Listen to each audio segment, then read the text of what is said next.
everyone, and welcome to today's session of the exclusive webinar series 2026, hosted by Connector.pk.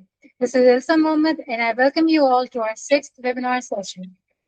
We're delighted to have educators, school leaders, researchers, and learners joining us from different regions today for an important conversation on leadership, culture, and international education. Connector.pk is an education-focused platform committed to strengthening connection between global and local educational ecosystems. Through international collaborations, academic dialogue, and professional learning opportunities, we aim to support educators and institutions in navigating contemporary educational challenges while promoting shared human values and meaningful learning. As an act of SDGs aligned initiative under Genesis Communications, many of our educational activities contribute towards SDG 4, quality education, SDG 10, reduce inequalities, SDG 70, partnership for the world. Today's session is part of our ongoing commitment to accessible and globally connected professional learning. The exclusive webinar series 2026 is a complimentary international webinar initiative designed to bring together educators, researchers, and practitioners from diverse educational systems and cultural contexts. Through this series, we aim to create opportunities for reflective discussion around leadership, pedagogy, and innovation, curriculum, well-being, and evolving realities of education across the world. Each session invites experienced educational practitioners and researchers to share practical insights, research-informed perspectives, and contextually grounded experiences that can support professional growth and institutional development. We are sincerely grateful to all our speakers and collaborating institutions for contributing to this initiative and making these learning opportunities accessible to the wider education community. It is now my pleasure to introduce today's speaker, Mr. Joshua Darryl Sussex. Hello, Mr. Joshua. Hiya. How are you? Mr. Joshua serves as a Deputy Head Secretary at CPK International School Clinic, which is a part of XCL Education Network in Malaysia. Alongside his leadership work in international education, Joshua is also undertaking doctoral research at the University of Bath, where his work focuses on leadership coherence and cultural mediation within British international schools. Today's session introduces the concept of culturally mediated leadership, or CML, a framework developed through his ongoing research and professional experience across Asia and the Middle East. This webinar will explore how educational leadership can move beyond one-size-fits-all leadership approaches and instead develop leadership practices that are culturally responsive, strategically coherent, and contextually effective. We're truly grateful to Joshua for joining us today and for contributing his expertise to this discussion. Joshua, thank you once again for being here. The floor is yours now. Thank you very much. Good evening, everyone, and thank you for Connector as well for hosting this conversation. And thank you in particular for those joining, particularly schools across Pakistan, which is fantastic that you're all here, and those that are from elsewhere in the world as well. As you said, my name is Joshua Sussex, and I'm currently Deputy Head of Secondary here in Malaysia in a school in Sri KDU, and I'm an EdD researcher at the University of Bath. As mentioned, my research is heavily involved with cultural leadership, and the impacts on international education. But I hope a lot of that research and a lot of the things I'm going to talk about today is transferable to those that are throughout the world. By no means full caveat, full explanation. By no means am I an expert in culture.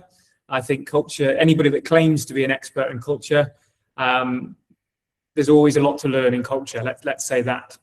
So I want to make it absolutely clear that I do not claim to know everything about culture. However, what I try and do, and what the last 4.5 years of research has done, has tried to put language to something that I believe we all do in international education, or in any form of education where we have different cultures, different backgrounds, religious beliefs, education, and everything related to that. So I think we have a duty to ensure that we are always culturally sensitive, culturally reflective, and we are educating our students with the best interest at heart regarding their abilities to progress in their own way, in their own culture, their own expectations.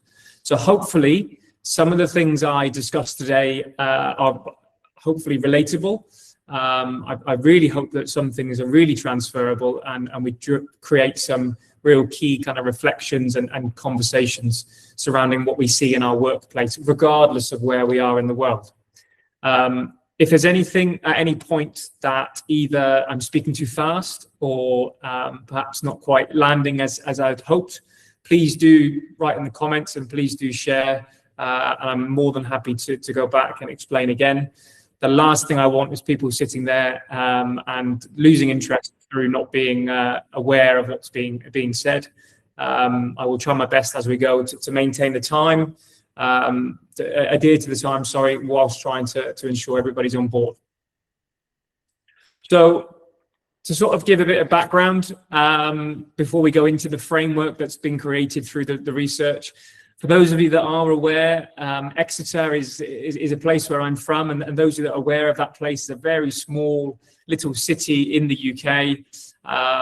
By no means is there a lot of culture in that area. So when I first got into this, when I found this passion for culturally mediated leadership, some of the questions I was asked was, what are you so interested in culture? What is it that's really making a difference for you? And where's this passion coming from? Is it from your childhood and your experiences? Did you have a diverse education? Did you travel a lot? Did you go abroad a lot? The answer to all of those questions is quite simply no. As I mentioned, there's a very small little city in the UK, the southwest of the UK. And my annual holidays was to a small island just off the south of France every year, or perhaps maybe even venture out to Spain, which was the same hotel every year. And the reason being was they sold a very good English breakfast. That was the motivation behind my parents' interest of going to that hotel every year. I say that because it gives you some context to my entire childhood was very narrow in terms of experience in different cultures. And in hindsight, what I realized was actually that was a big motivation for what's taken me on the journey that I've gone to so far. When I turned 18, I went to university and I went to London. And the reason for that was I had the most diverse opportunity I thought was London, which it very much was, very different to what I was used to. I then took my first teaching post in London. I then branched out and went over to Cairo in Egypt, where I became a head of department. I then moved over to Vietnam, where I was an academic lead in a whole school department role, which then moved me on to China, where I spent 3 years as an assistant head and designated safeguarding lead. So very much involved with very culturally sensitive situations, topics, challenges that safeguarding brings in any context, but particularly in China and particularly in a boarding school, particularly during the pandemic. So a lot of challenges faced during that time. And then it's taken me to where I am today, which is Penang here in Malaysia. So I kind of give you that background as a bit of context to, again, by no means suggesting therefore I'm fully adverse to all cultures. It's given context to where I sort of started, what I chased, what I went after, and then the experiences I've had along the way have really built up a lot of passion, interest, questions surrounding cultures and behaviors and physical reactions, verbal reactions to everyday situations within education. And I've sort of put there from Exeter to Penang by a way of a lot of unlearning. And I say that sort of clearly because every time I moved, I perhaps naively thought I was prepared for the next move because the last move has prepared me so well. And actually, I've realized that we actually are always learning, as cliche as it may sound, but I do actually believe in that. And a lot of things I previously learned, I had to adapt, I had to change, and I had to adjust to those new surroundings. So the work now, 2 strands, as we've already mentioned. I am a deputy head of secondary in a school in Penang, Malaysia. And my focus is on whole school coherence. something I'm really passionate about, is translating curricula and standards into practice that staff actually believe in, families trust, and the local context still carries. And that's something that we believe in and push and promote throughout the school. And that last phrase really matters to me, about staff belief, family trust, and local carrying capacity. Again, a sort of motivation of mine in the last few years is not developing an approach where we believe that we can pick up Western leadership models or Western or British education models and plant them in different locations throughout the world and expect them to work. They don't always translate. They require a lot of mediation. They require a lot of interpretation, lots of translation. And I don't just mean language. I mean actually physical translation of how things are interpreted. These are all factors that are vitally important to ensure there's coherence throughout our whole school, particularly an international school in another country, as guests in that country. The second strand is my doctoral research. As I mentioned, I've 4.5 years now. I've interviewed over 60 senior leaders, middle leaders, and members of staff throughout the world.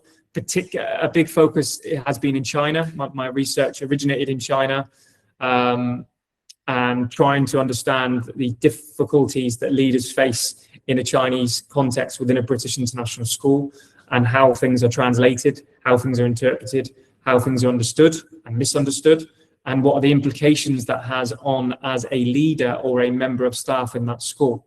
How do we ensure that we are being effective as members of staff, as guests in another country?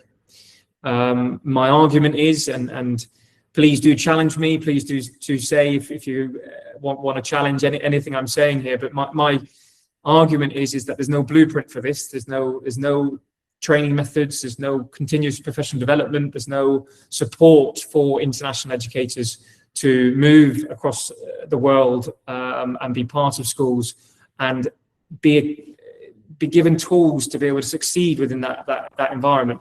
We rely heavily on our educations. We rely heavily on our own upbringings. I believe we rely heavily on our own values. And unfortunately, they don't always translate effectively to the audience of who we're responsible for ensuring they succeed. And that's a big focus within my thesis, which I'm in the final stages of completing. And a final note there for me is both of these areas of my day-to-day keep each other honest. And what I mean by that is, I believe that the research is vitally important. I believe that research should always be at the forefront of when we're making decisions. We make well-informed decisions based on research. However, they also should be supporting what we do on a day-to-day. So our practice and how we behave, how we conduct ourselves, they should each be talking to each other. So we're not completely theoretical and delivering everything from a textbook. We are living proof. We are modeling what we are researching. We are modeling what we are discussing. And that's a really key factor for me. So I believe to be successful in an international environment across different cultures and different contexts, there's 3 key areas that we consistently do as practitioners, regardless of position in the school, whether you are a teaching assistant, a teacher, a middle leader, a senior leader, a head of school. I believe that every day, every week, every month, we are listening consistently, we are learning, and we are leading. And full disclosure, I recently spoke at the COBIS annual conference, where it was Listen, Learn, Lead was the topic of the conference, and it just really inspired me. I thought it was perfect language to use to explain exactly what it is we do as practitioners.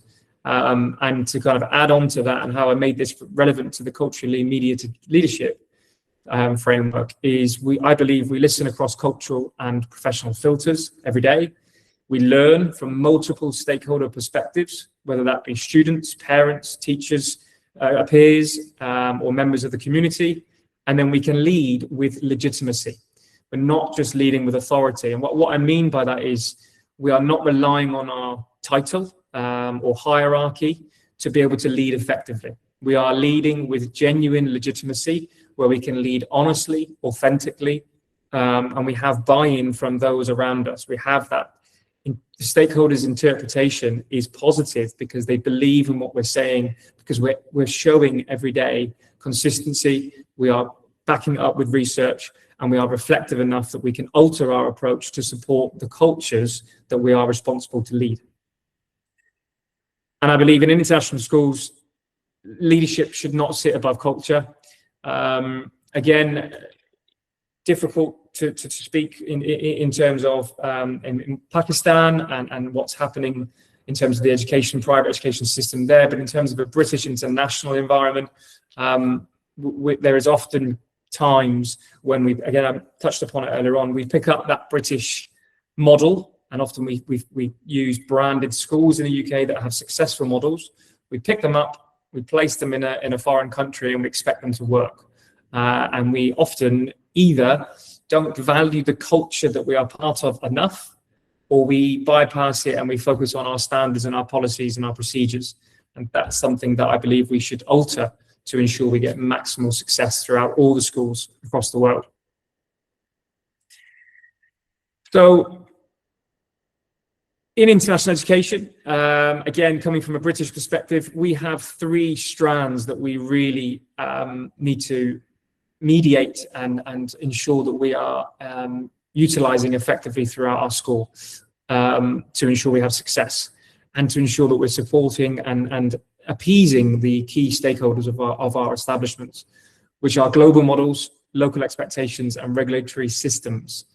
Again, in a British international context, we have our IGCSEs and A-levels, sometimes IB, and we have our accreditation expectations.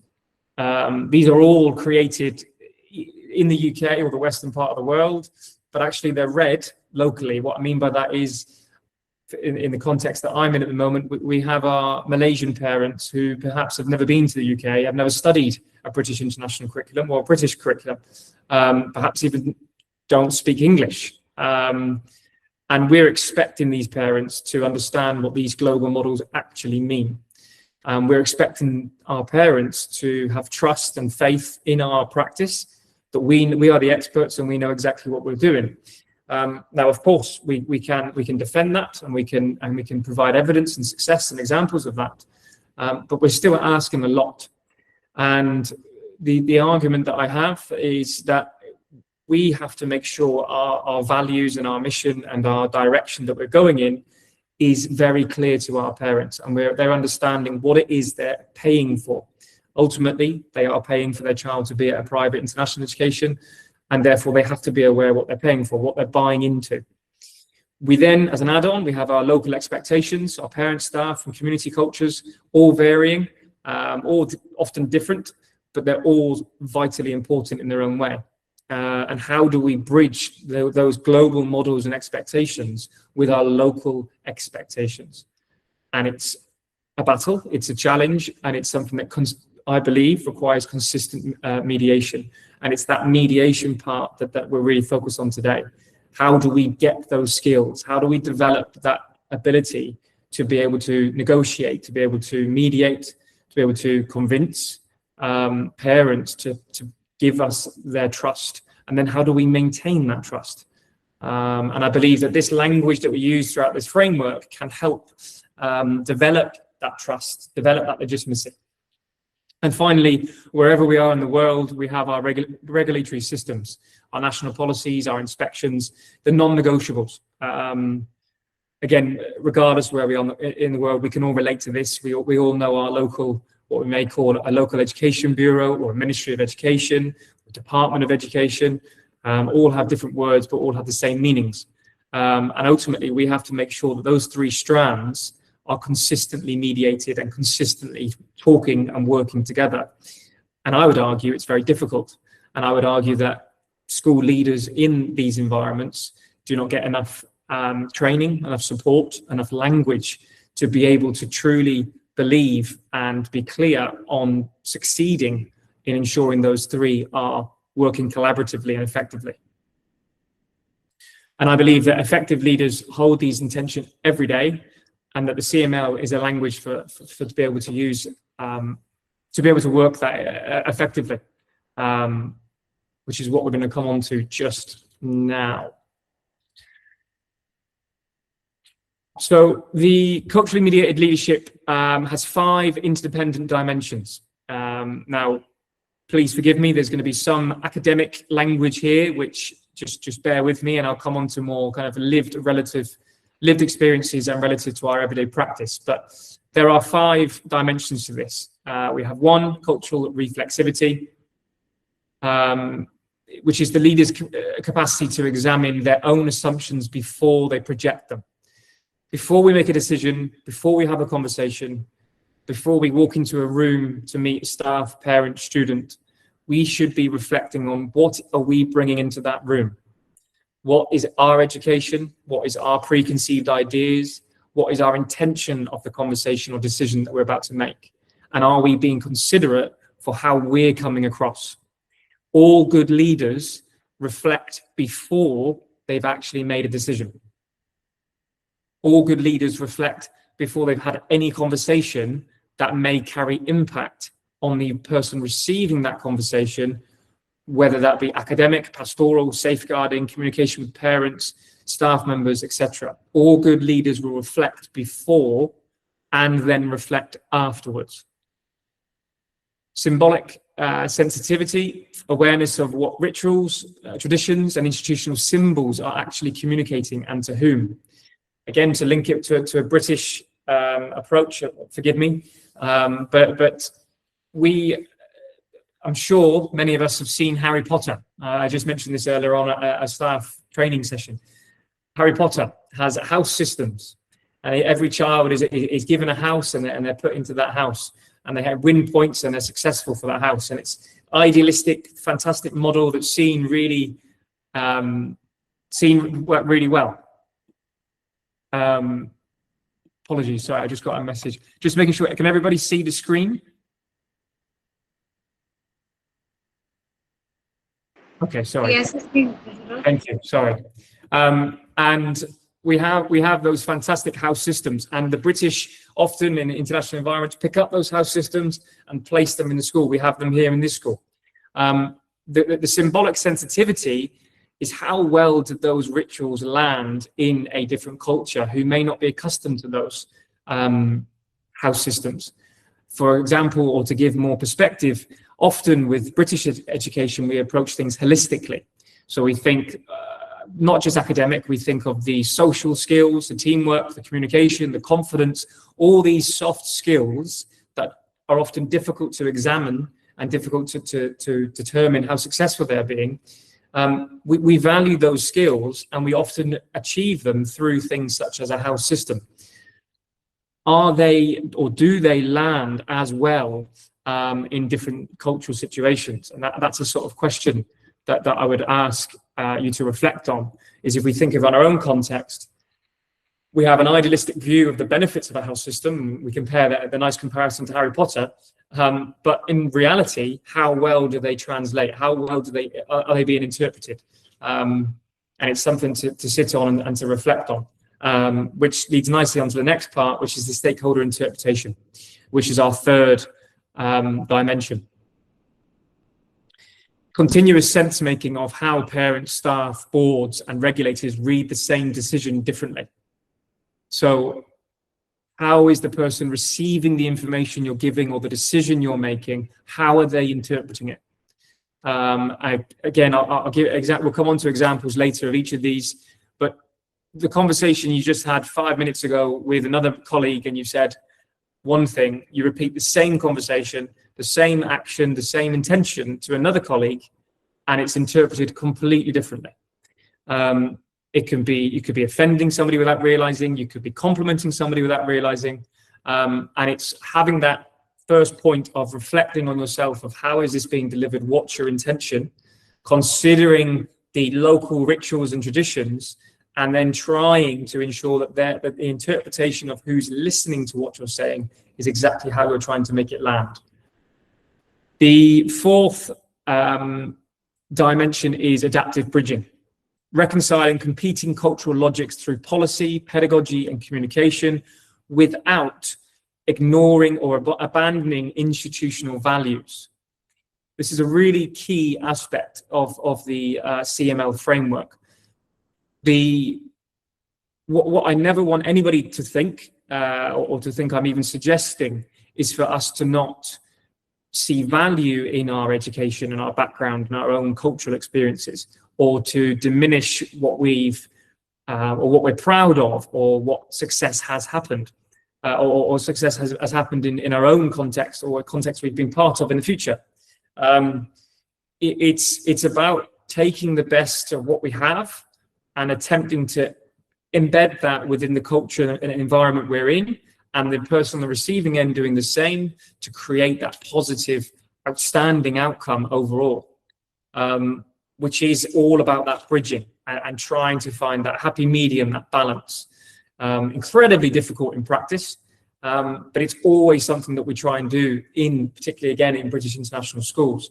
But it's also about understanding what your institutional values are and not deviating away from them. What are the non-negotiables in your school? And you have to decide those as a school. You have to decide those as a staff body, and you have to make them very clear from the beginning to parents and to students, and you have to maintain them in very difficult situations, particularly when we are mediating all of these different factors daily, weekly, monthly. And finally, arguably the piece that holds it all together is strategic mediation, the integrative judgment that holds everything together. I'm going to come on to that one a little bit later in a bit more detail. But I'll walk through each one in turn with some more examples that hopefully relate to your own professional experiences, and perhaps get you to think of how these things develop in your context. So, cultural reflexivity, the leader's capacity to examine their own cultural assumptions, personalities, and leadership norms. What I'm assuming is normal or obvious here. Again, I mentioned when we walk into that room, when we walk into that meeting, that conversation, that parent issue, the student behavioral problem, the student success, before your initial point of conversation, what are you assuming is normal? What are you assuming is obvious? What are you assuming the outcome is going to be? We all walk into those situations, and we all, either subconsciously or consciously, have a desired outcome. We have an expectation of what that outcome is going to be. That's based upon our own cultural reflexivity. That's based upon our own experiences and our own journey that's got us to that point.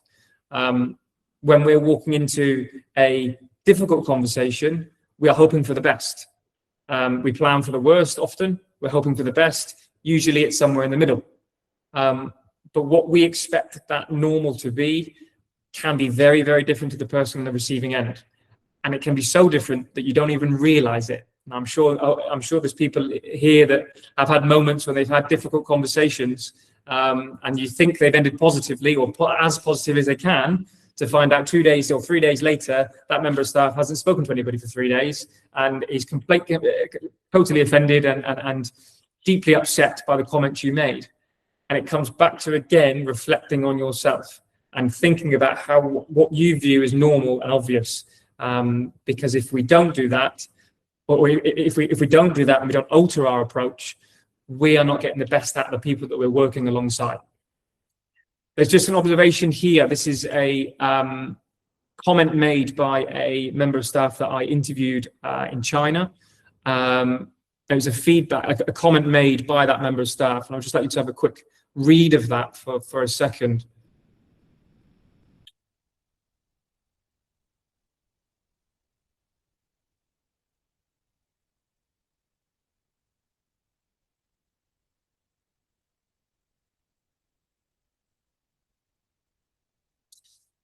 This is something that we see a lot of the time throughout international education.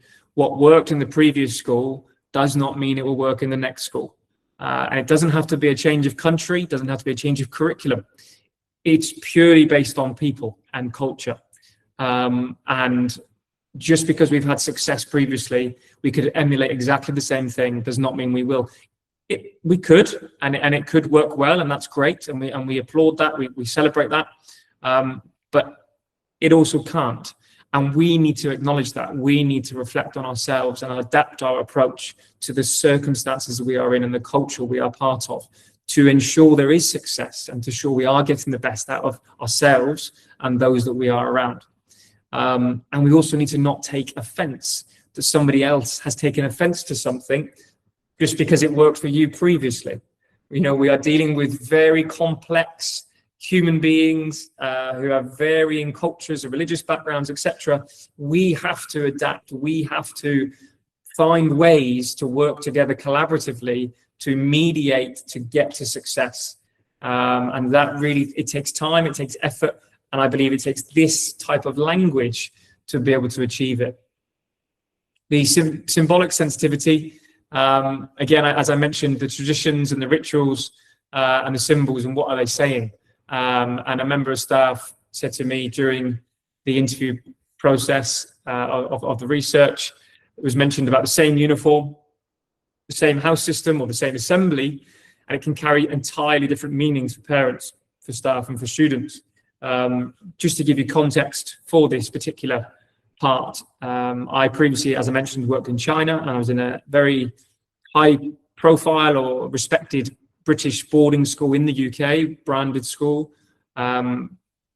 Many years traditions and success, academic results, pastoral care, phenomenal school in the UK.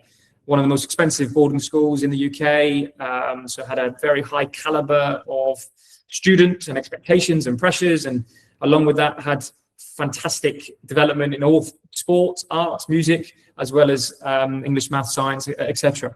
And the idea was to pick up all of those rituals, all of that house system, the boarding system, the assemblies, pick it up and put it in China and see it be successful. And to put it bluntly, in terms of success, it was not a complete success. And a lot of people had to reflect as to why. And the outcome of that was culture. Chinese students who were attending that school, generally speaking, were not adverse to being part of a boarding school system or a house system, or wanted to speak in assemblies and wanted to focus on leadership and development of public speaking, etc. It was a very academic focus, exam-driven culture.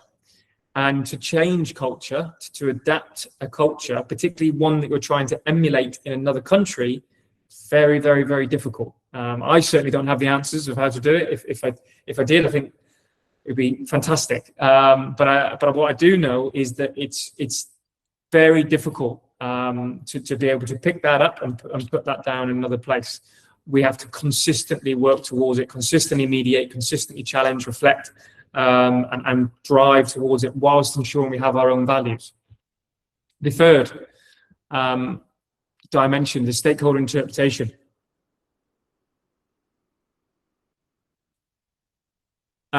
Continuous sense making of the distinct expectations held by parents, staff, boards, and regulators. And the question is, how will different groups interpret this decision and why?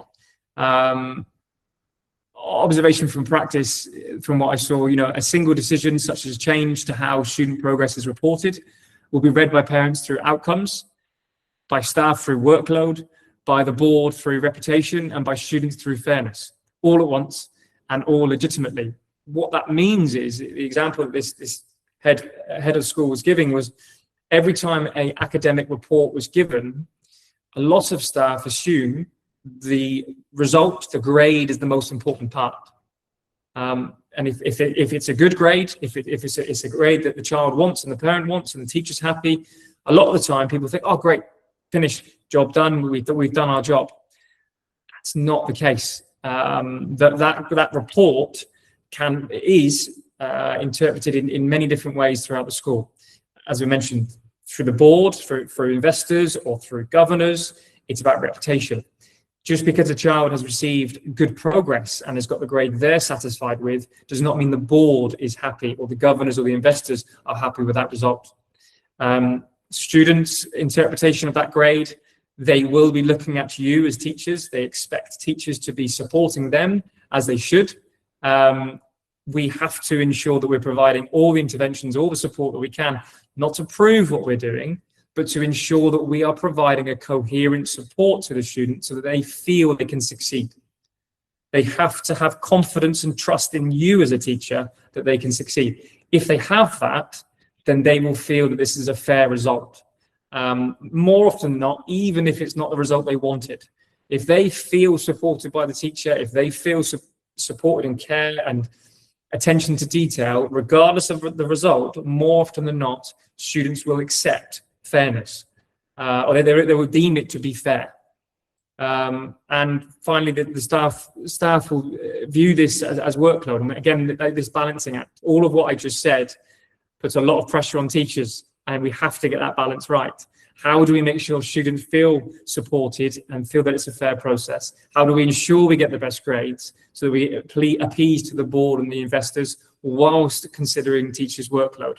And again, it's that mediation. That key word is mediating between all three consistently to make sure that we are all approaching things unilaterally, collaboratively.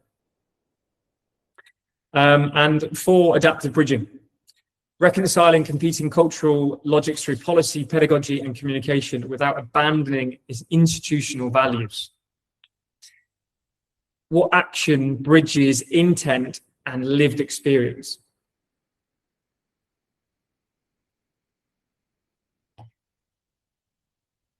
What I mean by that is a perfect example from this is a behavior traits or behavior pattern or expectations we have in one place may not transfer to a place that we are in. And we need to ensure that we are adapting our approaches. We are not diluting the quality. We are adapting our approaches so that we are ensuring that it is relevant to the students that we serve, and we still maintain our values as a school. That again requires constant reflexivity, constant mediation, constant adaptive bridging, and we need to make sure that there is a clear process with an end goal in sight. It has to be accustomed to the environment that we are in. It's not about where they were written. It's not about what they were originally written for, or where they were originally written, or who they're originally written for. It's about adapting them, taking the good parts of that policy, of that procedure, and adapting it to the environment we are in. And for me, effective leadership at every level is where the translation happens. Not the compromise, but it's the principled adaptation. Finally, as I mentioned earlier on, arguably the glue that sticks everything together is the strategic mediation. I've used the word mediation plenty of times, but in this context, where do we hold the line? And where do we hold the tension? In any week, a leader, not just a leader, a teacher arguably as well, at any level can face a parent complaint, a staff grievance, an inspection request, and a board query. Could even be in a day rather than in just a week, all touching the same underlying issue, all demanding a consistent institutional voice. Speaking more so to leaders, but this is still relevant to teachers as well, but more so to leaders, a leader is expected to manage those situations, and these could and do happen in one day, and the leader has to navigate themselves through each of those. They have to find the right language, they have to find the right strategy, they have to adhere to the right policy, they have to maintain to the school's values, they have to ensure that we're considering the students' feelings, the parents' feelings, the investors, the principal, the staff member, every person that's involved, all of our stakeholders have to be considered whilst navigating through those very challenging, highly emotional, highly complex circumstances. And it is that mediation, doing it successfully, doing it collaboratively, where I believe the most successful leaders really prove that they are being effective. And they cannot do it by themselves. And it's this language which encourages that collaboration amongst staff and amongst leaders. On the outer side, the outer ring of this framework is a ring of emotional, ethical, structural, and temporal pressures that shapes how mediation holds and where it strains. So we have emotional labor, moral legitimacy, fragility and limits, and temporal mediation. Again, apologies if I'm throwing words out there that are slightly complex and slightly academic. sounding. I'll try and bring them back to our real life situations. But for me, these are on the outer ring, and they form all together the CML framework. Emotional labour, the effective cost of sustained cultural interpretation and repair. Leaders who do not name that cost burn out, and the schools that depend on them suffer. Moral legitimacy, acting in ways that stakeholders read as both ethically credible and technically compliant. Very difficult mediation situation. We have to consistently remain ethical. We have to consistently make the right decisions. Even when people aren't looking, we must make the right decisions to remain ethical, but we must also ensure we are complying with our non-negotiables, with our policies, with our structures, with our expectations, with our promises. The promises that we give parents, we give staff, we give our leaders, we give the board, etc. If we don't adhere to one promise, we lose legitimacy. And as soon as we lose that legitimacy, we lose trust. And then when we lose trust, we have a huge battle on our hands to try and succeed as a school. Fragility and limits, recognizing where mediation cannot hold. We have to be self-aware enough, we have to be strong enough to be able to acknowledge that the mediation isn't holding. We must draw a line. We must have a non-negotiable. We must clearly articulate, be confident enough, be clear enough, be coherent enough to be able to confidently say, this isn't working. The reason it's not working is because we are not adhering to what we promised, to what we believe is ethically correct. We're not adhering to our values, whatever challenge or obstacle we face, but we must be confident enough to draw the line. And temporal mediation, working across different horizons, the weekly inspection cycle, the 7-year student journey that we promote, or even the decade-long policy waves, or we have accreditations here from external and international compliances we must adhere to. Again, we must link all of these together. We must always have the strategic thinking for the long-term goal of making sure that we are mediating throughout that child, that parent journey throughout the whole school. And I believe that all of these aspects held consistently across all decisions, across all audiences, across time, these are conditions in which coherence, key word, is built. And if we have coherence, I believe that every person in our establishment, regardless of where we are in the world, can succeed. Students, parents, staff, stakeholders, investors, etc., outside of the school, but still part of the community. If coherence is there, and we are abiding by that, we are living by that, we are modeling that every day, then every person within that community can succeed. There's a point here that I've made, and I've referenced this within my thesis, and I believe that leadership coherence is not related to personality. It is not about charm, charisma, wearing the right clothes, or looking a certain way, or having a certain perspective on life, or religion, or cultural background, or education. It is purely based on the design of your school. It's design that happens in your school, the communications in the corridor, the conversations in the staff room, the meetings that you attend, how you conduct yourself, in challenging situations more so than you do in positive situations. That coherence that you're building, every single decision you make, forms that design. And if you stick to that design, you can then be a successful school and a successful leadership team and successful teachers. And I believe that effective leaders at every level, regardless, are architects of coherence. And we have a responsibility to adhere to that every day we walk through the school. So that's kind of the overview of the framework. And if you take one thing from this, it's not necessarily the framework, it's the language used. I really want us to try and think of these. Hopefully you can relate to these aspects that I'm discussing in these areas of school everyday situations, and you can translate it into your areas in the schools that you are in any part of the world, and you can start thinking about this language and how you can reflect on yourself, how you can consider your own preconceived ideas, how you interact, the body language you use, the tone of voice, the eye contact you make or don't make, the gestures you make, All of these aspects that contribute towards culture and may offend or not offend, or support or not support, I believe can improve your day-to-day life in schools and the success of your schools, and ultimately the success of your students, which I believe is all why we come into the school every day. Sort of just before I finish, the closing sort of question that I want to just sit on for a second for yourselves just to reflect is, when you walk into your next classroom, when you have your next conversation or a leadership moment or a decision that you need to make, what would change if you asked whose interpretation is not yet in the room? So someone that you know, perhaps, that may not agree with you, may not have the same thinking as you, but they are part of your community, so they are important. Every person in your community, regardless of status, position, they are important. And if they disagree with you, if they disagree with what you think, with what you're saying, and you think they will not agree with you, what would change if they were in the room? What would alter in that situation? Would it improve the situation? Would it give a different perspective?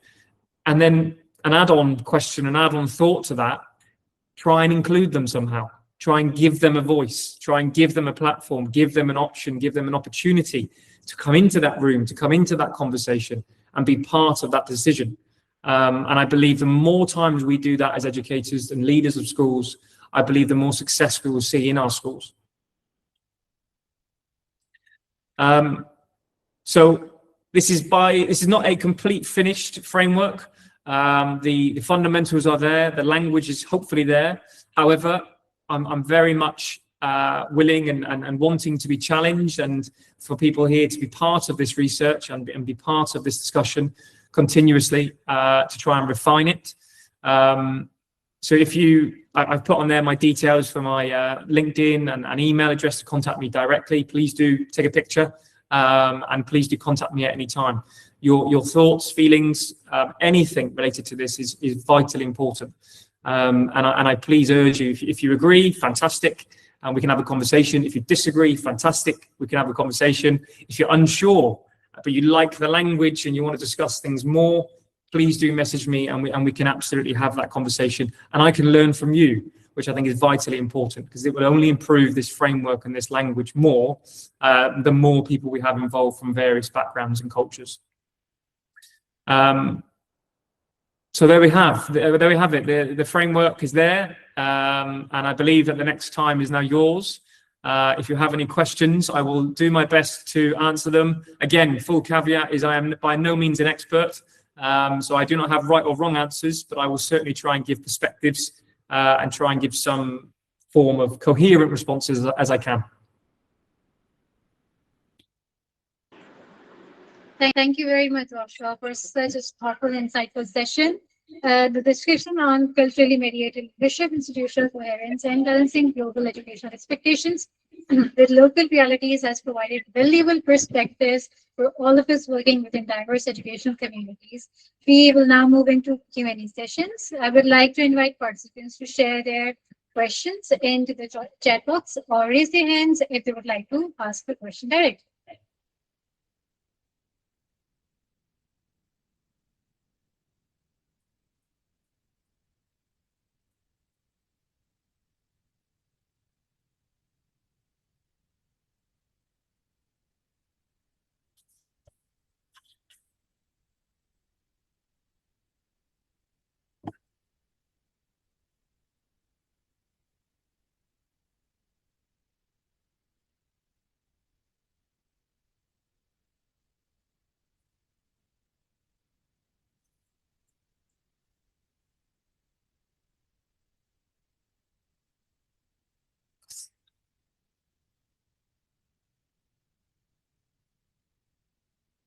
There's a question there from Kenton. What are some of the limitations of this model? I was considering age and generational gaps that could inflict cultural differences and the way things are mediated. Absolutely.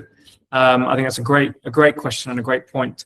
And it's something that when I started this journey, it was based upon senior leaders in education, and that was the main focus.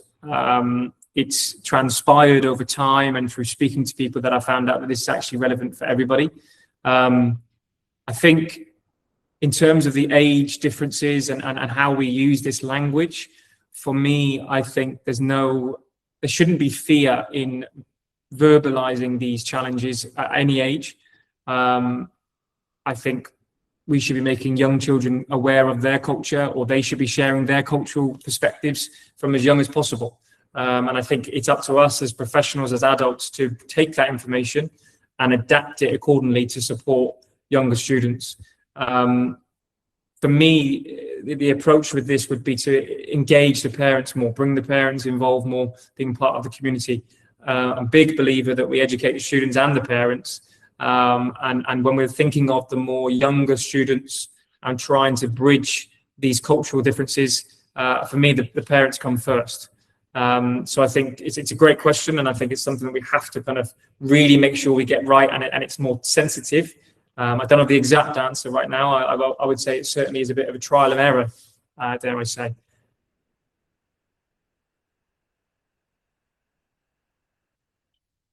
It's a question that I would like to put this in front of you when you're put in a position where you have to choose between cultural conflicts with the international academic frameworks that we use. How would you find a middle ground in a situation similar to this? Again, great question. My initial thinking to that would be that if you are at a point where a decision is made between cultural conflicts and academic constraints of exam bodies, etc., if you are in that position, I believe that we have not prepared ourselves well enough in advance. We should, at the beginning of the year, we should be mapping out exactly what success looks like for our year 13s or our year 11s, or perhaps year 6s going to year 7s, to use English terminology. And we should be mapping that out from the very beginning and reverse engineering. And we should have step-by-step process of what we do when we get to those situations and what success looks like. That model should be shared with parents in advance, teachers in advance. Everybody has that coherence, across the whole school. If we have got to a point where we have to make a decision between cultural conflict and academic results, I believe that we've already failed, because we shouldn't have got to that point. We should have already planned ahead and been more prepared for that situation.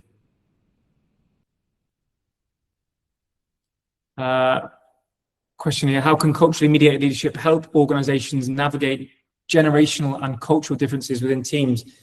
Great question. Yeah, I mean, I have, during the research, I've spoken to headmasters in their late 60s. I've spoken to senior leaders in their early 30s and everything in between. And that, whether that be Chinese, Vietnamese, Malaysian, British, many different nationalities, many different religions, many different cultural perspectives. And the biggest thing that I've kind of come across is that people welcome altering their approaches, that they welcome the differences that we hold, because we're working towards a common goal. I believe we're quite lucky with the CML framework. We're quite lucky in the sense that everybody in education wants the same thing. They want to succeed both academically and socially. They want to become better people. And so when we're using this type of language that's in the CML framework, from my experience so far, but again, by no means am I saying therefore it's done and complete, but so far the feedback that I've received is nothing but positive, forward thinking, developing and enhancing the already built cultures that people have developed over their time. Because it's not about changing culture, it's not about changing anybody's opinion or beliefs or experiences. It's just about mediating between one individual to another individual, and it doesn't matter about age, experience, culture, religion, etc. So far, it's been a success because we are forward thinking and we are trying to bridge. We are not trying to change.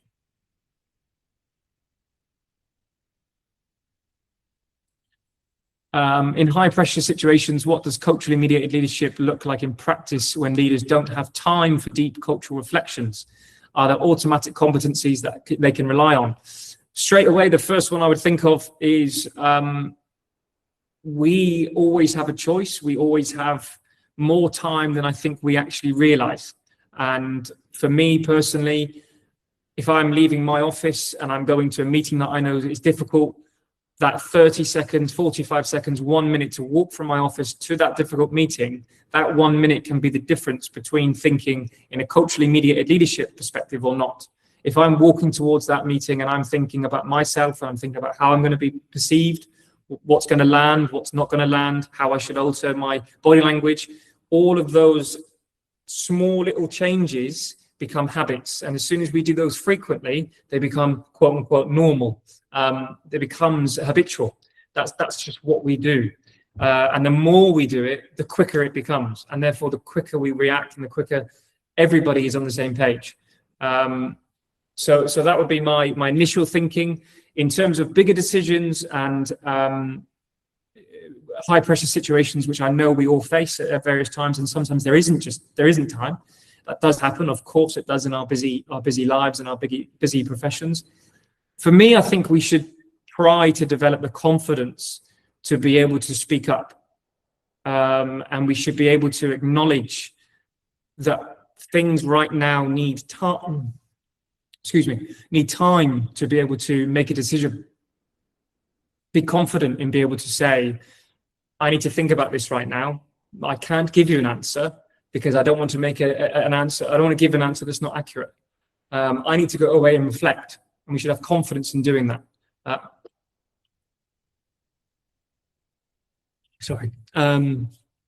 And I think, again, that takes time, that takes confidence, that takes practice, trial and error. But I believe if we continuously do that, we will be able to achieve success.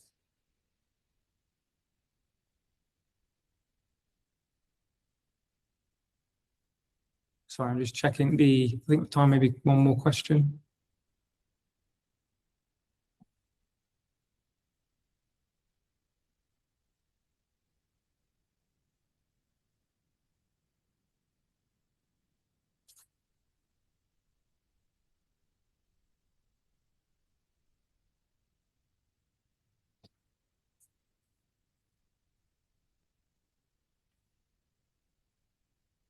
How will we define the boundaries and determine the degree of overlap between our national cultural identity and British values?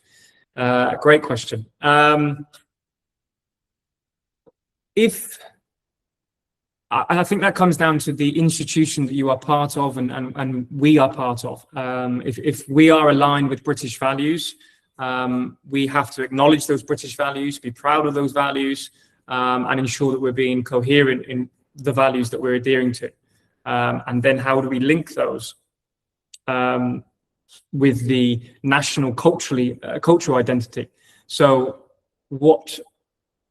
it's having those conversations, it's sitting down together and really putting language, putting names and identifying what are those values. Where do they align? Where do they not align? How do we make them align more without diluting what those values are?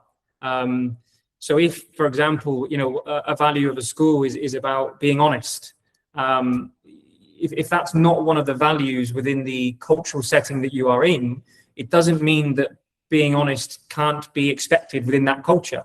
What we do is we mediate, we explain to those parents, those students, that this is something that we believe in. We show its success, we show why it's important to be honest, and we model it every single day, and we show them the benefits of being honest.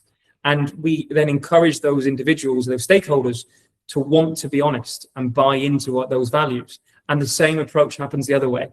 The person on the receiving end sharing with you, these are the values that we have as a family or as an individual. How do we bring that together? So it's that constant mediation between the two to ensure that both have success. Thank you, everyone, for your thoughtful questions and participation.